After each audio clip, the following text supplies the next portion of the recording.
Pour moi, l'enjeu ici dans le Nord, c'est clair. L'Europe a décidé vers une agriculture industrielle.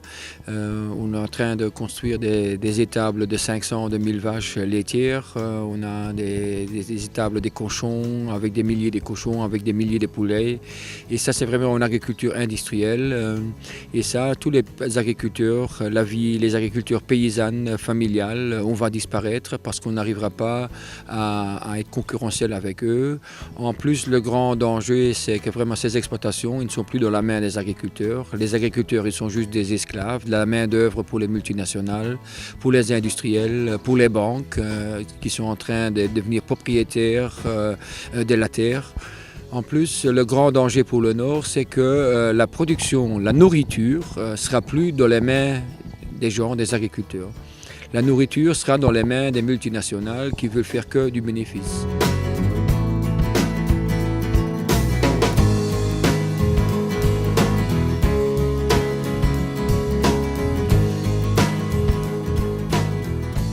Ma contribution que je pourrais faire à la petite échelle de la ferme ici, c'est ce qu'on fait déjà maintenant en proposant un maximum de produits finis qu'on peut vendre directement aux producteurs ou un peu moins directement via des revendeurs ou des groupements d'achat.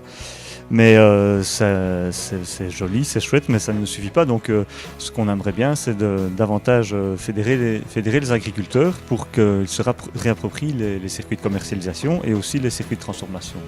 Il y a des initiatives qui fonctionnent déjà très bien. Je pense par exemple à la coopérative Agricovert qui réunit au moins 25 producteurs. On rêve à plusieurs éleveurs de monter un atelier de découpe partagé donc pour commercialiser nos produits d'élevage. C'est vers ce genre de solution-là qu'on aimerait bien aller.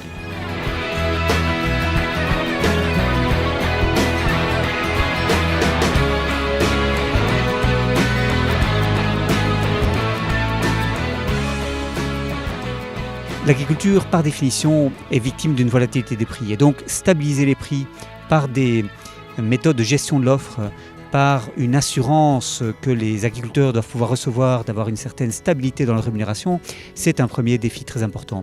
Et puis un deuxième défi, c'est simplement de relier les agriculteurs au marché, notamment par une infrastructure meilleure qui leur permette d'avoir accès au marché des villes, d'écouler leur production vers les consommateurs urbains dans des conditions meilleures qu'ils n'ont pu le faire jusqu'à présent.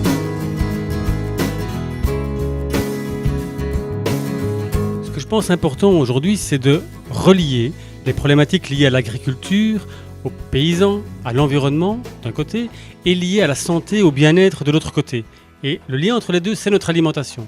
Je pense qu'aujourd'hui, on a vraiment besoin d'un projet global de transition de notre système alimentaire, reliant la terre, les paysans, le plaisir, la santé et l'environnement. Et c'est pour ça que nous demandons pour la prochaine législature une alliance emploi-environnement dans le domaine de l'alimentation durable. Et pourquoi pas un ou une ministre de l'alimentation susceptible de développer une politique cohérente allant de l'agriculture, de la terre à l'assiette, en passant par la santé de nos concitoyens, en particulier des plus pauvres qui payent le plus lourd tribut à la malbouffe aujourd'hui.